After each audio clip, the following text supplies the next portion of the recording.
former pupils at the Convent School of Notre Dame at a reunion back in 2002. The school stood in Northampton's Abington Street from 1880 until 1979. All that now remains of the school is a small cemetery in remembrance of the nuns who once taught there. A Borough Council project, along with the Notre Dame Association and Voluntary Impact Northamptonshire, aims to give the cemetery a revamp. I took a walk to see the site with Matthew Torrison from Voluntary Impact. People who are familiar with sort of, not even old Northampton, going back to the sort of like 60s and 70s, will remember there was a huge school on this site that was demolished in the 70s, and all that remains now is this tiny cemetery. Just a small area with a sort of green Victorian railings going round it, and at the moment it's just full of daffodils, absolutely a sea of daffodils, and the small iron crosses which mark the graves of the nuns that were here, almost like loads of identical crosses. Margaret Bradbury is the president of the Notre Dame Association. I was at the Convent from 1961 to 1968. I'm just grateful even to this day that I had that education. And where I'm standing now, I'm surrounded by office blocks, but when I was at school, there were tennis courts, netball courts, beautiful gardens, protected trees which were all flattened. A beautiful chapel would have been just to the right of me.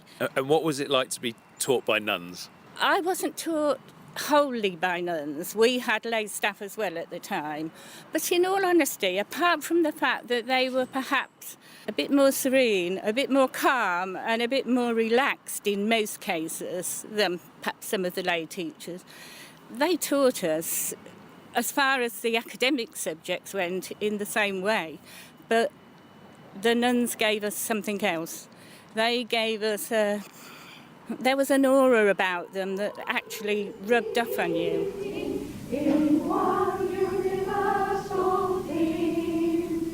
It was a really lovely place to be in. It was a wonderful building. Penny Flavel, a current borough councillor, was a Notre Dame pupil back in the 1950s. The nuns were, on the whole, very kind. It was very strict. In the convent, there were a lot of long passages. If, as a pupil, you happened to be walking from one classroom to another on your own, and you came to a corridor and there was a nun at the far end, you then had to stand completely still, possibly as close to the wall as you could, because they used to wear these long gowns, of course, and you had to stand there until the nun had gone past, bowing your head as she went by. It was one of many rules former pupils at the school remember. This is from that 2002 reunion. The audio isn't very clear, so we've revoiced what was said. Learning the catechism by heart? Yes. Learning the catechism by heart. No eating in the streets.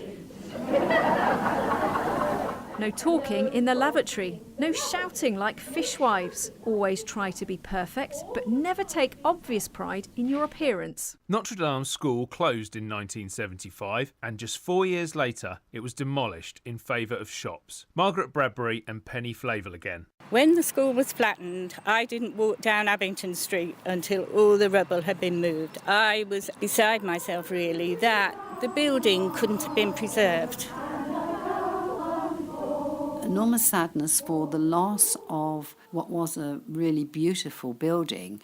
Despite the loss of the school, there remains plenty of history in the cemetery. Matthew Torrison. The central four graves, they're sort of marked on the grave plan with these graves must not be disturbed because the nuns there died of what they call black fever, which we believe to be typhoid. So it's an interesting history as well.